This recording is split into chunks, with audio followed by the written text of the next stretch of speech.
Welcome to the Book of Enoch, where we're going through the Book of Enoch verse by verse, because the Book of Enoch is by far our best example of what it'll be like in the days of Noah. And Jesus Christ himself said that the end times will be like the days of Noah. And Enoch is great insight into what that'll look like. He was there.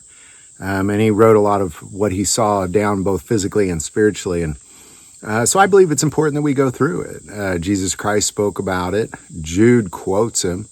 Therefore, I think it's important we go through it. And as we've gone through it, where we are is we're at this place where seven angels have taken him up, and they're showing him what seems to be kind of the workshop of God. But then they take him to this different place. And today is really going to be an exceptional day, because we're about to see some insight into not just what Enoch sees, but in Revelation 2, when you look at the beast. So we're going to go where we left off.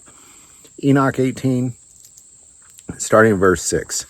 And I proceeded and saw a place which burns day and night, where there are 7 mountains of magnificent stones, 3 towards the east, 3 towards the south. And as for those towards the east, one was a colored stone, and one of pearl, and one of jacinth, and those towards the south of red stone. But the middle one reached to heaven like the throne of God of alabaster, and the summit of the throne was of sapphire. And I saw a flaming fire, and beyond these mountains is a region, the end of the great earth. There the heavens were completed. Now, I'm going to pause there for a moment, because these 7 mountains, typically if you look at, like, for example, in Revelation, where it talks about the 7 mountains, people greatly misinterpret that.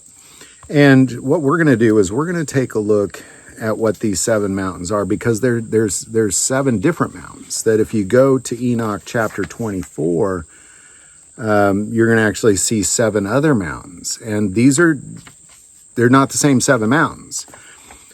And what we're going to find, these 7 mountains that Enoch sees, these represent the wicked kings of the earth. And what I mean by that is not literal kings, I mean spiritual kings, principalities of wickedness, Satan and 6 others is what these mountains represent.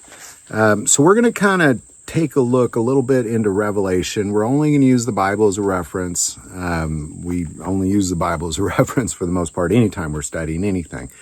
Revelation 12, starting verse 3. And another sign appeared in heaven. Behold, a great fiery red dragon, having 7 heads and 10 horns, and 7 diadems on his heads. And his tail drew 1/3 of the stars of heaven and threw them to the earth. And we know this dragon to be Satan. It literally says that. So here what you have is you have 7 heads. These are 7 heads that fall to earth with 1/3 of the angels. And also, if we take a look at Daniel, we're going to kind of jump around a bit, but if we jump to Daniel 10, and what's happening is Daniel is praying, and this happened. Starting verse 10. Then suddenly a hand touched me and made me tremble on my knees and on my palms and my hands. And he said to me, O Daniel, man greatly beloved, understand the words that I speak to you and stand upright. While he was speaking this word to me, I stood trembling. Then he said, do not fear, Daniel, for from the first day that you set your heart to understand and to humble yourself before your God, your words were heard. And I have come because of your words. But the prince of the kingdom of Persia withstood me 21 days. And behold, Michael, one of the chief princes, came to help me. For I had been left alone there with the kings of Persia.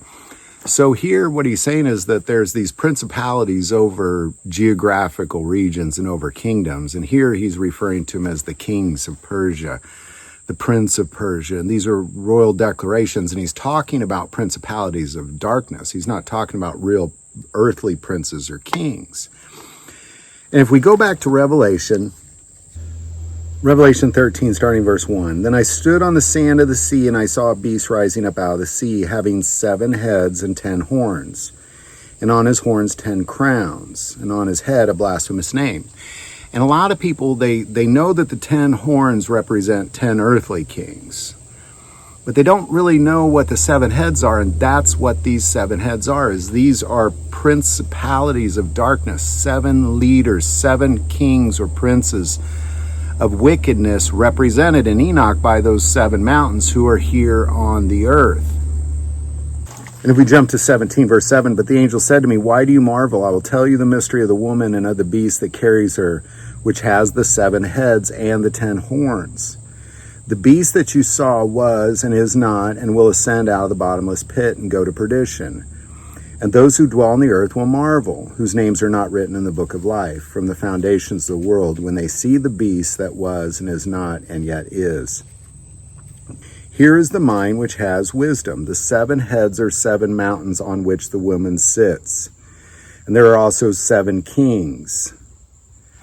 All right, now here's where people fall apart, is they look at these 7 mountains and they go, oh, well, this must be Rome because there's 7 mountains near Rome or something like that.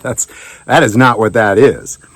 What this is these are the 7 principalities of wickedness who then bargain and deal with 10 earthly kings, probably literally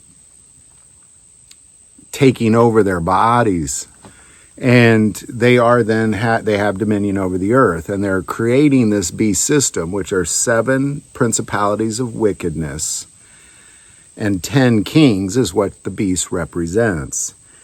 And now what Enoch is seeing is he's seeing these 7 mountains, because there's 7 good mountains too, and we see that in Revelation as well when we see the 7 angels, and we'll actually point out who those 7 angels are. So what you have is you have 7 mountains that are 7 wicked demons that are strong. And you have 7 good mountains, Enoch 24, that are 7 good angels who are strong. And they are warring against each other, and Enoch is now seeing this example. And in the end times, those 7 demons will influence a world army that will ultimately worship the antichrist, which will be that center mountain. And that's really kind of what we're looking at. And Enoch is just seeing an example of this. And that's exactly why it says it here. You know, here is the mind which has wisdom. The 7 heads are 7 mountains. Period. The 7 heads are the 7 demons, Satan being one of them, and 6 others. So now if we look at these mountains that Enoch is seeing, because again, when we get to 24, we'll come back and we'll kind of analyze these mountains in a little more depth. But what he sees is, I proceeded and saw a place which burns day and night, where there are 7 mountains of magnificent stones, 3 towards the east, 3 towards the south. And as for those towards the east, one was of colored stone, and one of pearl, and one of jacinth. And those towards the south, red stones. But the middle one reached to heaven like the throne of God of alabaster, and the summit of the throne was of sapphire.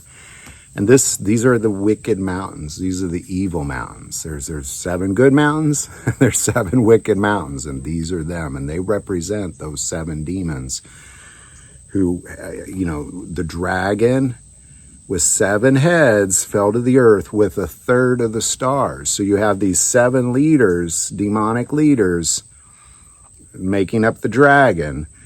And then you have 1/3 of the angels also fell to earth, and they're here with us. And all these things that are going to happen in the end times are played out because of the manipulation of these 7 principalities of wickedness. So there you go. Any thoughts or insight on this, definitely put it below. We're going to keep digging here.